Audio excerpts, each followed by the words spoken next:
So I'm going to go ahead and introduce Kathy. Kathy Teramy is our speaker today, and she graduated from college with a business degree, expecting to work in an advertising agency in a big city. Instead, she moved to a small town in Vermont, where she's built a rewarding career in the nonprofit sector. As the executive director of Careers CLiC, Kathy is part of a team that helps the next generation prepare for life after high school. And with that, I'm going to hand it off to Kathy. Thanks for being here. Hi, thanks, Anna. So thank you everyone for joining us today for another live session for VSAC's College and Career Pathways. I was taking a look at the schedule today. This is the middle of week 3, if I'm right. Anna, correct me if I'm ever wrong. And I saw that there are still 19 live sessions to go. So there's still a lot more happening throughout the month of March. And everything that's happened so far has, well, I don't know if everything, but most things have been recorded and they're available on the Vent website. They are available on VSAC's Facebook page. You can go watch the live recordings there, and you can also go to VSAC's YouTube channel and find all the videos there, plus a lot of pre-recorded content for the College and Career Pathways event with some activities to do around that. So be sure to check those resources out. And I'm going to pull up my screen here. Okay. So for this session that we're doing, this is part of the Designing Your Future session. It's really a career exploration focus. So back on March 3rd, we had identifying your career interests. And on March 10th, we did showcasing your essential skills. All of these sessions are standalone, but they do also go together. So it's okay if you haven't attended the others, but maybe just let me know in the chat if you either attended the March 3rd or March 10th session, or if you caught it on the Facebook recording or the YouTube recording or at the event website. So just let me know in the chat, like a yes or no, if you had attended any of those, to give me an idea. I recognize a couple names, at least, that some of you were at previous sessions. So you can just let me know in the chat, yes or no. Today is March 17th. We're going to be navigating your own career path, pulling together some of the things we talked about on the first 2 sessions and introducing some new information. Today, we will actually dig in a little bit to labor market information, which is specifics about various occupations and jobs and their outlook here in Vermont, and giving you some ideas and resources for how to find information out about jobs that you might be interested in. Oh, and then next week, Wednesday, we're having a special session for parents and guardians. That is going to be in the evening from 6:30 to 7:30. So students who are on this session, let your parents or guardians know that that would be a great session to attend. And I'm also going to have some questions for you. So you could I'll let you know what the question is, but don't answer it yet. At the end, I'll ask you to share it in the chat, but you can be thinking about it throughout today's session. What kinds of things do you need from adults in your life to help you while you're on your career path and making decisions about what you're going to do after high school? So I'll share some information with you, and then at the end, I'll ask that question. So maybe if you think of something, jot it down in a note, or just try to remember it and share that in the chat at the end when I ask that again. Okay, so we're going to start with a warm-up poll, and there are no wrong answers, but I just want to get an idea of where people are at.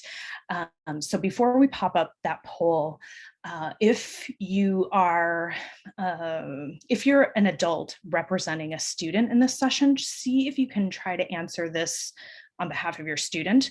If you're a student, definitely answer for yourself. If you're an adult not representing a specific student, you can just answer for yourself. That's okay too. And so I know a lot of times adults ask themselves this too, where they're at. So when Anna pops up the poll, there will be 3 options, and asking if you are well along the way planning your career path, if you're part of the way along planning your career path, or if you're just beginning to think about planning your career path. So Anna just put up the poll. And we'll give you all a little bit of time to fill that out. And these answers are anonymous. We're only going to see everybody's answers together, so we won't be able to tell who answered what, so you can feel comfortable. Okay, we have 60% of you voted, almost 70%, 75% of you, so we just need a few more. And so we'll give you a few more seconds.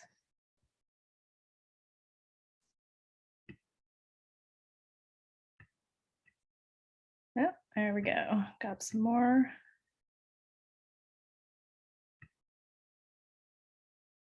All right, Anna, if you want to share the results of that poll.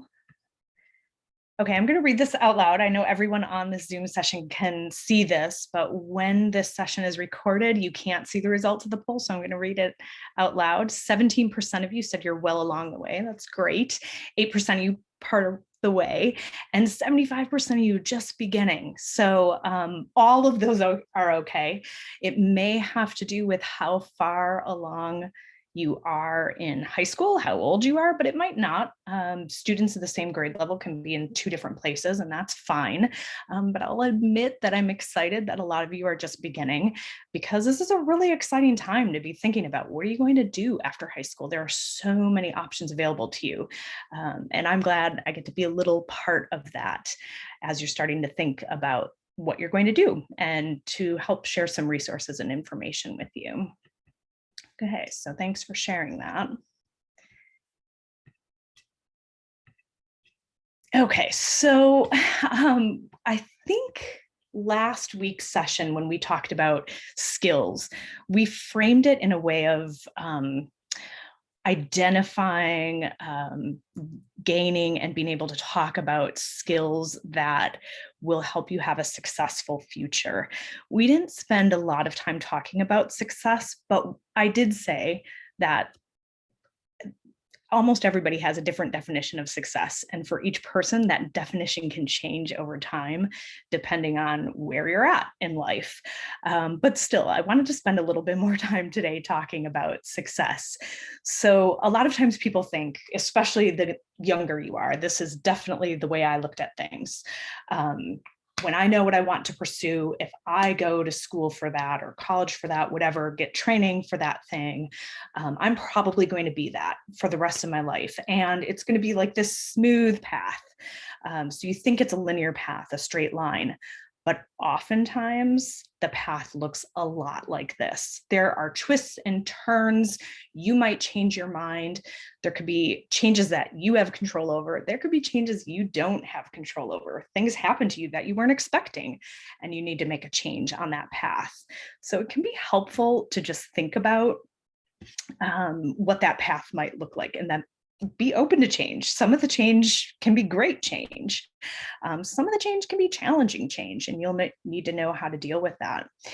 So it's good to be prepared that it's usually a curvy path. There are very few people who I've met who have the straight line path to success. And keeping in mind that your definition of success can change as well, that means your path is going to probably change. There's also a little bit of data behind this curvy line concept. There's a 2019 US Bureau of Labor Statistics study that says the average person changes jobs 12 times over their lifetime. And that number, every time they do this study, it grows a little bit. Decades ago, it would have been more likely you would have stayed in the same job or only made a couple of changes. But now it's a given that you're probably going to make a lot of job and career changes. Some of the reasons that were listed in the study, because they asked people, why did you change your job?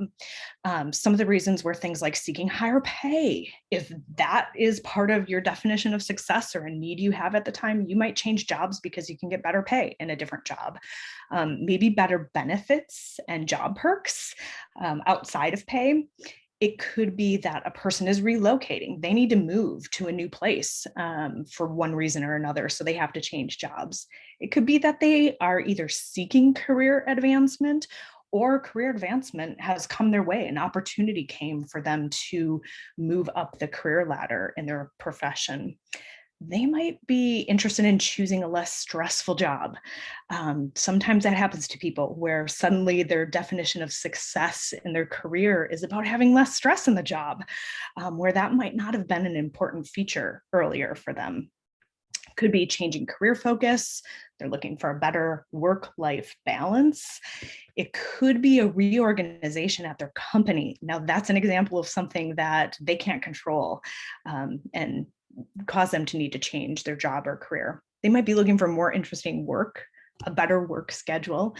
They might have decided that their skills and abilities didn't fit the job, so they made a change. And a better alignment between personal values and organizational priorities was the last reason that was mentioned.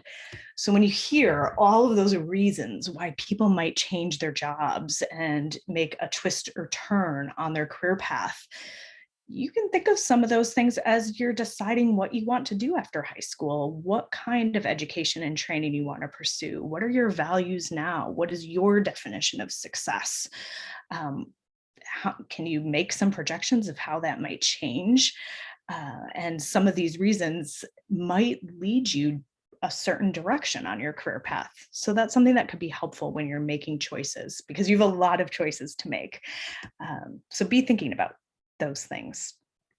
And do know that finding satisfaction at work takes time and effort. Very rarely is it handed to people, and does it come easily. And even when it does, it can still take effort. So be open to that, be ready for that. And if you put that effort and time in, there's a chance that there will be a lot of different jobs that you could find satisfaction in available to you, especially if you find something that aligns with your interests and your skills and your abilities. Okay, so I wanted to recap some of the things we talked about in other sessions, especially for people who didn't attend them, but even if you did attend them, this is how we're tying it together today. And you can always take a look after if you missed one of the sessions. The first session, we talked about identifying interests. So one really good way to do this, we mentioned this at the end of the identifying your career interest session, but we didn't really talk about it that much, is taking a career interest survey. Can you write in the chat for me if you've ever taken a career interest survey? And oh, note that Lauren Drawn, my colleague at Careers CLiC, she just put in a link for the career interest survey that's pictured on this slide. So this is easy access for you to get a link to a free, very user-friendly career interest inventory you can take. But let us know if you've ever taken a survey in school. Maybe if you have a personalized learning plan at school, there might be a built-in career interest survey in that platform, like Naviance, for example, is a popular one, and they have a career interest survey. And I think once in middle school and once in high school, so you can take it more than once.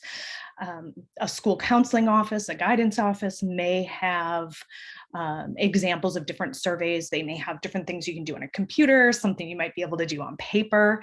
This one that Lauren linked here is one you can print out and do on paper. It's pretty easy and accessible. You don't need to log into anything. So if you haven't taken a career interest survey, it's a really good place to start, just to start looking at what your interests are. And if you have taken a career interest survey, you've got some really good information. But I also recommend taking more than one, because a lot of times people have found when they take different career interest surveys, sometimes they get different results. So there's different approaches of how to ask questions about career interests. So it could be helpful to take more than one, and helpful to take them at different stages along your career path. Because you may find that you've had some changes, you have some new interests, you're not interested in something you used to be interested in. So there's nothing wrong with taking it multiple times. It's actually really helpful. So this particular one is a career cluster interest survey, because in the first session, we talked about that there are 16 career clusters that 900 occupations are divided up into. And when you take this interest survey, it helps identify what cluster you might be interested in. So it doesn't give you a specific occupation title or job title that you would be interested in. Instead, it gives you a cluster you might be interested in. So you can look at dozens of occupations within that cluster that are related to those interests. And it kind of lets you rank them. So you can see there might be 3 or 4 clusters you're interested in. If that's the case, then you have hundreds of occupations that you might be interested in. And when you're in high school, oftentimes it can be good to be interested in a lot of different things and have a lot of different opportunities that could be available to you. Just to leave those options open, knowing that there may be some twists and turns. But if you're the kind of person who has one thing and one thing only that you're interested in, and that's the path you want to go on, that's great too. I find that's often not the case. Usually people have interests in many different things and aren't quite sure. And that's where career exploration can come in. So if you have interests in all sorts of different things, it can be really helpful to explore those occupations, especially while you're younger. So, and the good news is there's a lot of opportunities to do that in Vermont. If you're in a high school in Vermont, schools actually have to give you opportunities to do that, either through work-based learning, things like internships, maybe job shadowing, maybe having speakers come to a class and talk to students about their occupations. So there can be all different ways to explore careers. So if you have ever done any kind of career exploration where you've actually looked into a career, either by doing online research, maybe an informational interview, which is just asking someone questions about their job, or going on a tour of a workplace, maybe a job shadow where you spend a few hours at a workplace watching someone work and asking them questions about that, and they tell you information about the job, or probably the most intensive level of career exploration is actually doing an internship where you will go and try out some of your skills, gain new skills, and actually work for a company in an unpaid or a paid situation to gain experience in that career. So can you let me know in the chat if any of you have ever done that kind of thing? And adults, go ahead and answer too, if you remember back to high school or college, if you had done any of this kind of career exploration. So just let me know if you've done a job shadow, if you've done a workplace tour, if you've done an internship. And if you want to tell us what it was, that would be great too. It's great that some of you have done that, but if you want to tell us if it was a tour or a job shadow, and if you haven't done this sort of thing and you're interested in doing it because you know it can help you on your career path, then I definitely recommend talking to someone at your school about helping you set that up. And if you're in the Vermont Home Study Program, you can also set up these kinds of experiences on your own. But in a high school, there might be a work-based learning coordinator or a flexible pathways coordinator or multiple pathways coordinator or a school counselor who's given the role of helping students with career exploration and setting them up with job shadows and internships. If you don't have access to that right now because of remote learning, you can still do things like online research and informational interviews. You could do a Zoom call with someone to ask them about their job.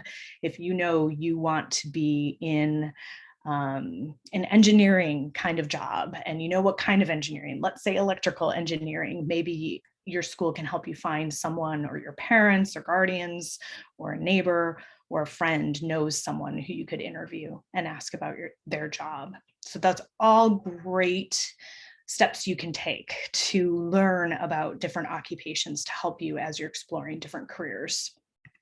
And when you explore, you can understand what skills, education, and training are required for careers you're interested in, especially through some of that online research too. You can find that information pretty easily. And, I'll say this a lot, but keeping in mind that those interests may change. So as you're gathering information, if your interests change, try to explore that new career you might be interested in by doing some of these things. Okay, now this piece about tracking your project progress is something that I think could be really easy to overlook, but it's so important. So make sure that if you're taking career interest surveys, or you're sitting down and having a conversation with someone, or you're doing your own research on what your career interests are, And if you're doing any kind of exploration, like informational interviews, job shadows, internships, make sure you record your interests and document your experiences. That might be something you can do right in your personalized learning plan if you have that set up at school. For students on this call, do you have a personalized learning plan that you know of at your school? Hopefully you do. In Vermont, that is generally made available to students from 7th grade on up, but definitely in high school. So if you know you have a personalized learning plan, possibly something in your counseling office where they're keeping track of your academics, your interests, what your plans are for after high school, that's a really good way to document some of this. If for some reason you don't have a personalized learning plan, and at your school they're not tracking that, or if you're in a home study program, you can document it yourself. If you have a Gmail account, you can open a Google Doc or a Google Sheet. You can use an old-fashioned notebook and paper and pencil, and you can write it down and keep it handy over your time in high school, and just make sure you're documenting that. And also the skills you've achieved so far. Our last session was all about skills, and we know that while at first some youth might not think that they have a lot of skills yet if they haven't had a lot of work experience, chances are you already have a lot of skills from your academic experience in school, from volunteer experiences, from babysitting or part-time jobs, things like that.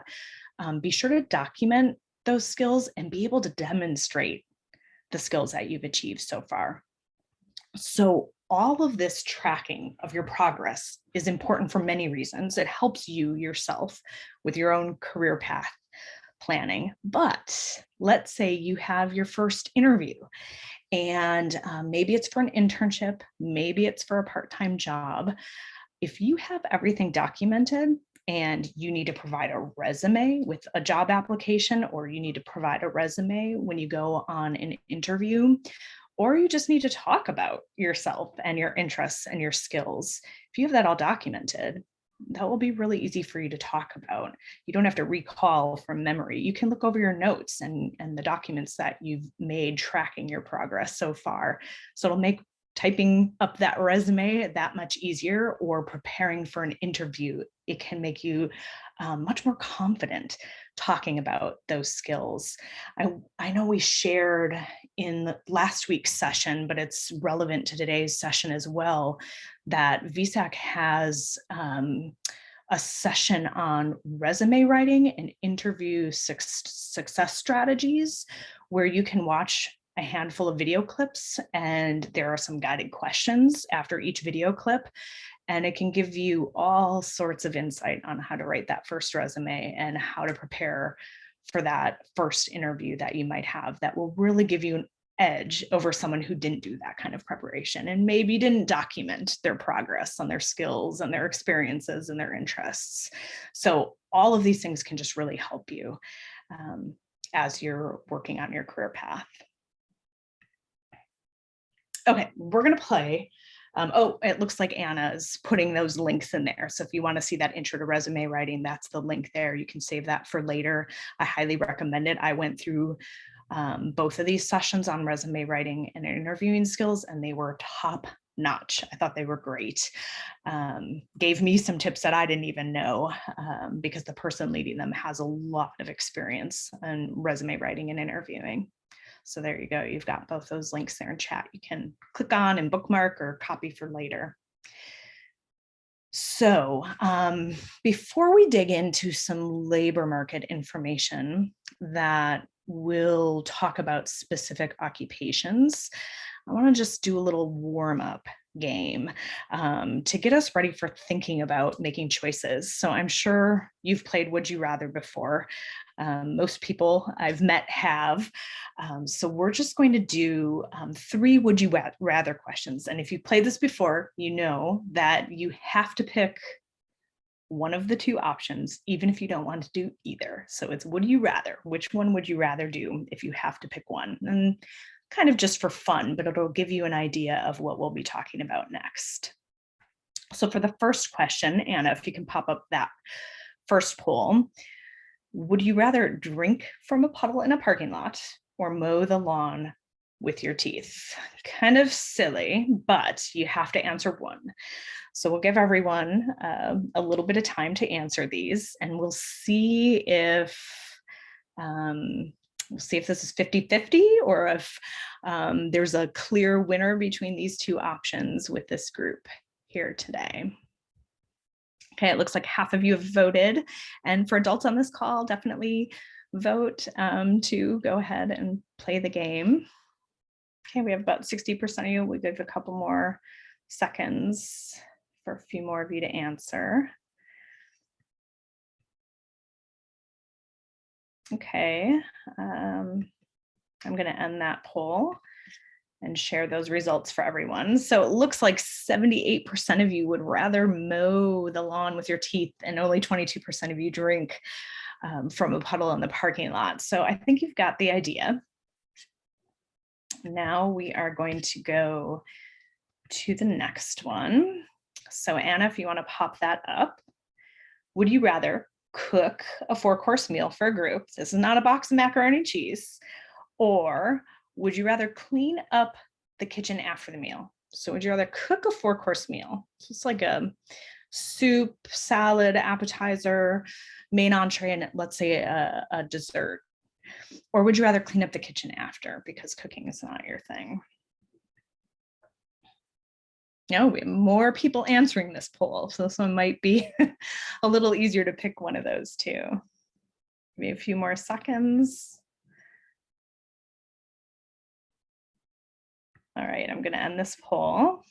Most of you have answered and share the results. So 82% of you would rather cook that 4-course meal, and 18% of you would rather clean up after. All right, and for our last would you rather question, we have, would you rather drive people somewhere in a car, or would you rather fix the car? So Anna, if you can pop up that last poll. There we go. Oh, you're all much faster this time. Those are, responses are flying in.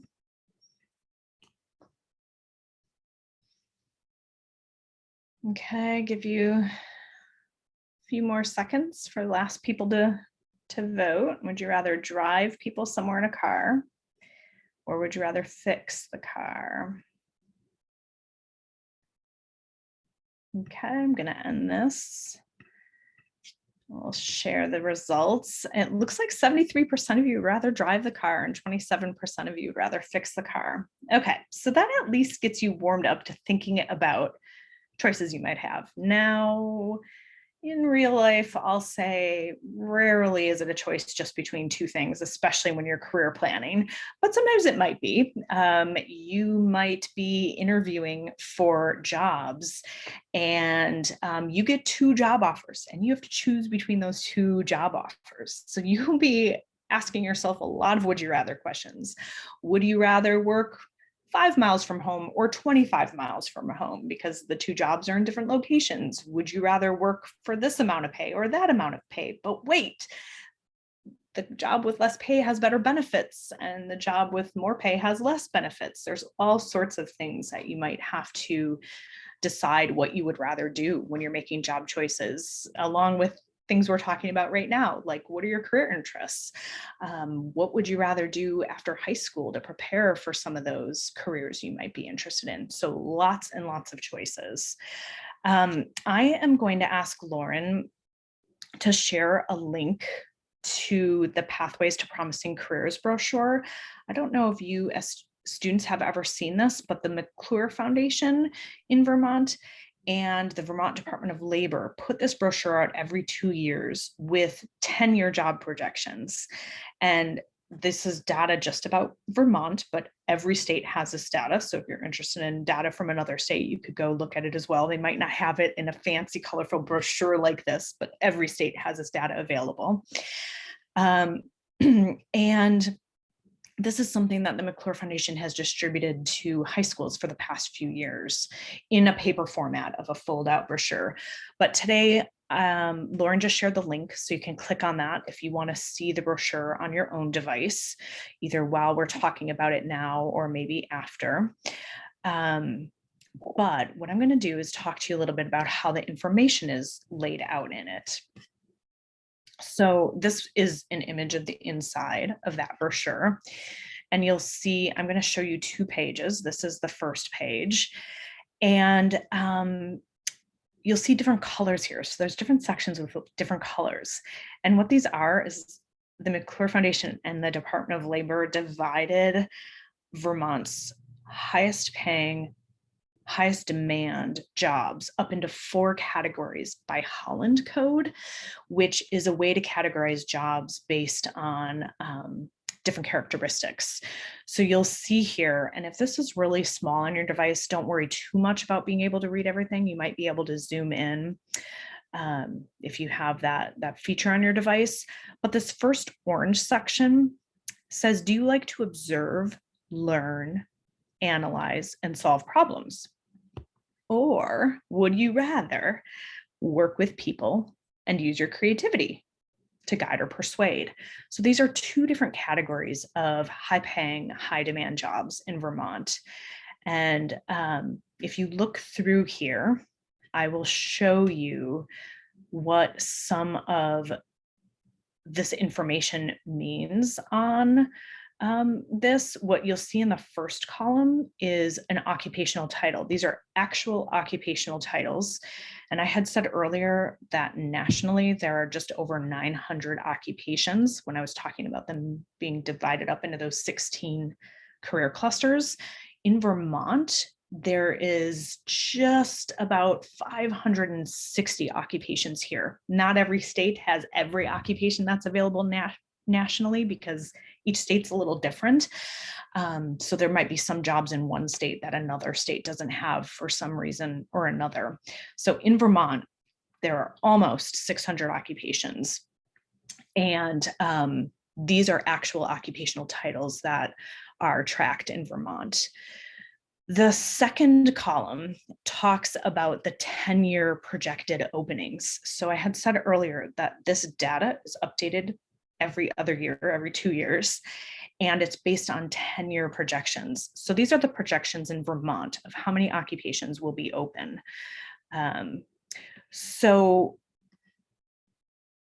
if you think about that number, if you have a career interest, there's a specific occupation that you want to know more about. One really interesting piece of data is how many openings are projected in your state, in your area. So you can actually go find that information out. You can find it out in this brochure, but if an occupation you're not interested in isn't here, you can also go to the Department of Labor's website. I believe there's a link to it in that brochure link that Lauren shared, where you can look up every single occupation in Vermont, and you could see if there are 10 projected openings over the next 10 years, or if there are 1,000 openings over the next 10 years, that might really affect your decision to pursue that job or not, based on how many openings there will be, how competitive will that be. So that's a factor that you can definitely think about. The third column here is what is the minimum education or training required for that occupation. And you'll see that not all of Vermont's highest paying, highest demand jobs require a college degree. Many of them do. And oftentimes, the higher the education, the higher the pay, but not always. So some of the highest paying, highest demand jobs require a certificate. So something less than a college degree. So you can see here what's in that list. And then the last column is the median pay for that job. So they have the hourly on the left and the hourly wage is on the left and an annual salary is on the right. So this is median. Can anyone help me out in the chat and define median for me? It's kind of like a math term they use a lot in statistics, economics. Can you define, give it a shot, define what median means? It's helpful to know what the term median means if you're looking at median wages. It's a pretty important number to look at, the median wage, when you're looking at job data. anyone, adults or students. So we have average, which average is the definition for mean. So that might help you with the definition of median. So it's close. But when you're talking about the difference between mean and median, mean is the average. That means you take all of the pay for people working in that job, you add them together, and you divide by the number of people. So that would be your average. That's not the number they chose to use in here. They decided to use the median. So great. So it's the middle. So it's between the highest and the lowest. Now, that's important when you're thinking about there could be someone in an occupation that just started. They just got into that occupation. They're brand new at it. They have not much experience. Maybe they don't have a lot of education either, and they can continue pursuing education in that occupation. And then you can have someone who's been in that occupation for a long time. They have a lot of education and years of experience. Those two people might get paid much differently. The person who's just entering might get paid less. Usually that's the case. The person who has a lot of experience, they've gained a lot of skills, and they've maxed out their education, they will probably be making the most pay. So that median is the number that's between the lowest and the highest, where the average would be taking everybody, adding them up and dividing it, which for some occupations could be skewed. If someone might be working for a really profitable company and they're getting a lot of bonuses, they might skew the data and make the average much higher than most people would earn.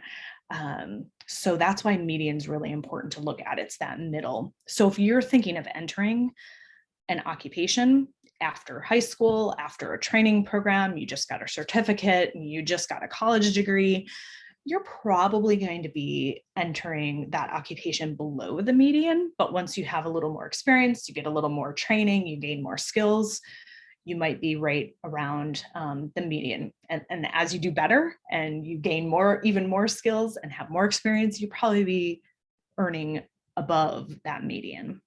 So that's one way to look at this data and just understand how that works. So those columns are all the same here in every colored category. I'm just going to flip to the next page. Do you like working with your hands or with machines to make, fix, or build things? And are you organized and detailed oriented? And do you like to work with lots of information? Now, there could be some overlap in some of these categories, but it's a pretty good breakdown of dividing up these top occupations in Vermont into 4 different categories to give you an idea. Now, I'm curious, can you answer me in the chat if you're able to pull up this PDF in your own device using that link that Lauren put in the chat above, that McClureVT.org, most promising jobs. If you click on that, are you able to open the brochure so you can like flip it and go back and forth to pages? Maybe just let me know yes or no. Okay, good. We've got some yeses, because I'm going to ask you a couple of questions and it'll be helpful if you can have it open on your own device, but it doesn't have to be, because I know it's a little hard to read on here. And when I flip to the next slide, you won't have it in front of you anymore. So Lauren's saying you can scroll down at that link to find the PDF if you'd rather look at it that way. But I think there's also like an interactive version where you can flip it yourself. Okay, so if you can, try to open it and we will ask a couple of questions here. So I'm curious if you can share in the chat, did you see any positions listed in that brochure that you were already interested in? If not that specific occupational title, maybe that general career area. So I'm curious if you were able to see on that screen, was there anything there that you already were interested in? You already came here today, you knew this was a career that you were interested in or an occupation. So I'm curious. Okay, I'm getting some no's. So just hold hold that because I'm going to ask you another question after this that's a little bit different. So was anyone able to find an occupation in there that they were interested in? Okay, so we have yes, a social worker, great. And I understand that not all of you might be able to open that or see that. Oh, we got another yes for plumbing. This is even hard for me to read on my computer, but I'll just go read through some of them. Computer support specialist, a licensed practical nurse, that's an LPN, a physical therapist assistant, registered nurses are on here, nurse practitioners, environmental scientists, physician's assistants, physical therapists, computer programmers, software developers. That's in that first section. The second one has sales representatives, real estate brokers, K through 12 teachers. I bet you know a lot of those. Human resource specialists. If you don't know what that occupational title means, because I didn't know what that meant until after I graduated from college even. People who work in human resources in companies are the people who hire people to work in that company, and they manage things like pay and benefits and training, things like that. So sometimes there might be an occupational title listed that you don't even know what it means, but once you learn a little bit more about it, you might become interested in it. So graphic designers, public relations specialists, editors, writers, and authors, financial sales representatives, training specialists, fundraisers, producers, meeting and event planners. I know we have one of those on this Zoom now. Anna, I believe she fits in the event planners. That's one of the top occupations in Vermont. Fine artists, social workers, and I know that Tammy found that, educational and vocational counselors, instructional coordinators, and clinical and school psychologists. And then on the other sections, we have CNC machine operators, diesel engine mechanics, industrial machinery mechanics. You can kind of see how these are grouped together here. And this is the one you like working with your hands or with machines.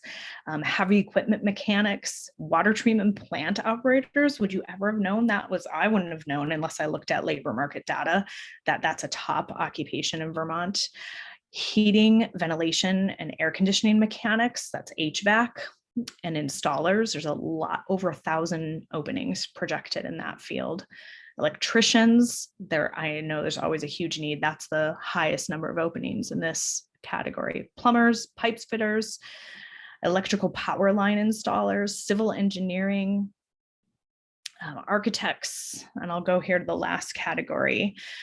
Are you organized and detailed oriented and like to work with a lot of information? In that category, there's executive and legal secretaries, police officers, postal service, clerks and carriers, police, fire, and ambulance dispatchers, claims adjusters and investigators. I believe that's in the insurance industry, paralegals, web developers, accountants, auditors, market research analysts. That's very closely related to what I went to school for. Compliance officers, management analysts, loan officers, personal financial advisors.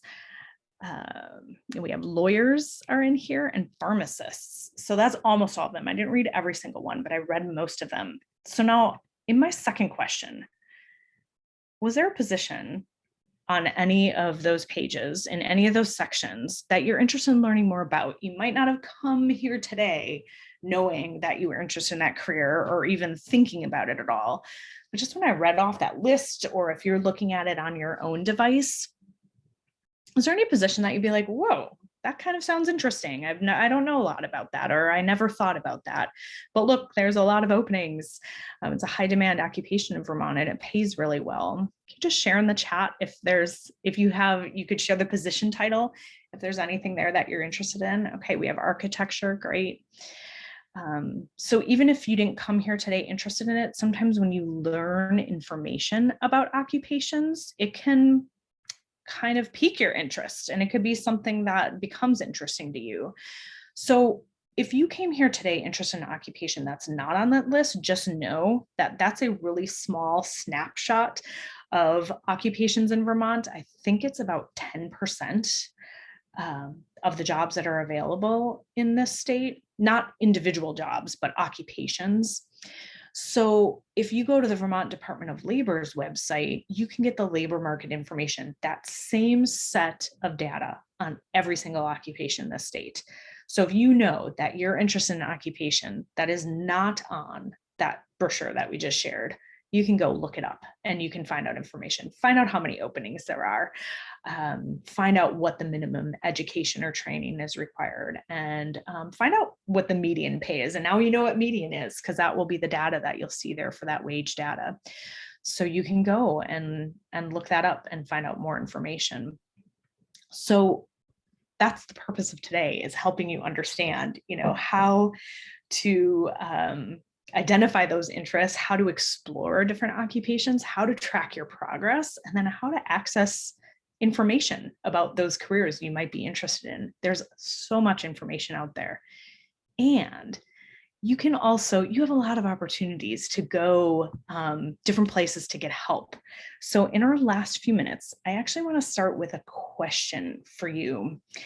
When you're thinking about the adults in your life, if it's an educator, a teacher, a school counselor, maybe a parent or a guardian, or friends or neighbors, just any adults in your life, what do you need from them to help you with your career path planning? Like, we just spent 45 minutes talking about information, but when this session ends, if you have questions, who can you go to and what do you need from them? What would help you in figuring out your career planning? Because in that beginning poll we had, the very first poll we had, when I asked if you were well along your career path, part of the way, or just beginning, most of you said you were just beginning to think about your career path and what you're going to do after high school. So can you help me out in the chat? Especially because next week I will be talking with parents and guardians about how to support their teens' career planning. So I'd love to hear from you. Like, what do you need from adults in your life, and who do you go to ask questions, or who could you go to? And then I'll share some of the resources that I brought here. So anyone want to take a guess at that or help me out? If you're an adult on this Zoom, maybe you could share with us something that was really helpful that an adult did for you when you were career planning, whether you were in high school or in college or after high school or after college. You could share an example of some help that an adult gave you. That would be great to hear from you too. So students, what do you need from adults? And maybe adults, what did you get from others that really helped you? So we have one answer here. I need someone who can give me information on options like internships. So that's great to hear. And I'm hoping you might be able, if you're enrolled in a Vermont high school, you might be able to get that information from a school counselor or work-based learning coordinator or a flexible pathways coordinator, but you can also ask classroom teachers. Sometimes they know. And if you're enrolled at a CTE, a Career and Technical Education Center, they have staff that are highly trained in being able to give that kind of help. So anything else? Help getting focused. I love that. That's a really good one. Sometimes it feels like, because there are so many options and because that path is so winding, that it can be helpful just getting focused. And there might be an opportunity in your area for mentoring. So you can also ask and find out about that. But sometimes just having an adult who can help you focus on what you need to do and what those options are and what choices you need to make can really help. Okay, so as you're still thinking about that, you can definitely go ahead and keep answering in the chat, but I'm going to share a few resources I brought with me so we can end on time. And I see here Tammy sharing, definitely reach out to career service centers at colleges and universities that you're interested in attending. We can work with prospective students before they become enrolled. That's a great offer and service. And I'm just going to say one that maybe people don't think about. Before you're even enrolled, you can seek those services. So that's fantastic to hear. Thanks for sharing that. Okay, so as you're thinking about that, go ahead and pop it in the chat if you have other ideas. But in our Ask an Expert section, I just want to point out that a lot of people can be experts in careers, because if you just worked your whole life in a career, you're an expert on it. So you can talk to parents, guardians, neighbors, friends, if they are working in fields that you're interested in, or if you just want general advice and might not even be about a specific career, you can ask, like when you were in high school. That's my advice to you, is to start that way. Like when you were in high school, what were you interested in? Are you doing that now? And sometimes when adults reflect back on their own experiences, it can make it so much easier for them to help you when you're on your career path. So that can be a good way to start, is when you were in high school, what did you want to do after high school? And did that change? Why did that change? What was your first job? One thing that we've recommended before is ask 2 different adults what their first job was and if they liked it or not. And oftentimes you'll get wildly different responses from 2 different adults. So it can help you understand just how different experiences are. And sometimes people, their first job, they loved it and have great memories of it. And sometimes they didn't love it and don't have very good memories of it. And both of those experiences are valuable for different reasons. So that can just be a fun question to ask people. Also, school counselor, we mentioned that many times. And if you have a work-based learning coordinator or flexible pathways coordinator at your school, that is also a great resource for you, because those people have all these resources right at their fingertips, and that's what they're trained for, and that's what their role is in a high school. In addition, the Vermont Department of Labor, which keeps track of all this labor market information we shared today, they have career resource centers all around the state. They have one in every region of the state, and they work with both youth and adults. They're not taking in-person visits right now. Hopefully they will be again soon, but they're doing virtual visits. So you can call them, you can schedule a video meeting with them. May seem awkward if that's something you've never done before, but that's what they're there for. And I know that in many of those regions, they've gone and done classroom speaking, so they're comfortable talking to high school students. So that can be a good resource for you. And also youth group leaders.